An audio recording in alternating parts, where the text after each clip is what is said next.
ऐका ना, कोकणात काही ठिकाणी नवान्न पौर्णिमेला नवी बांधतात, तर काही ठिकाणी दसऱ्याला नवी बांधतात.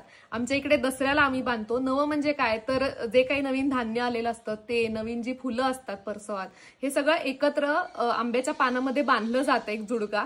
आणि घरामध्ये, देवघरामध्ये, स्वयंपाकघरामध्ये किंवा आपण कपडे दागदागिने ठेवतो अशा ठिकाणी ते बांधलं जातं. समृद्धीचं, भरभराटीचं एक प्रतिकात्मक रूप म्हणून हे बांधतात. तर मी आणि बाबा आता झेंडूची फुलं काढायला जातोय, चला.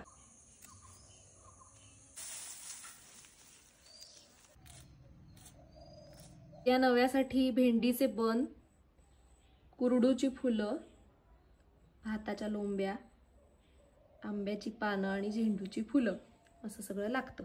आंब्याच्या पानावरती कुरडूची फुलं, झेंडूचं फूल.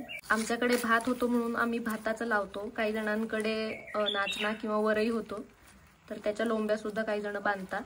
असं धुणायचं, भेंडीच्या बंधात बांधायचं.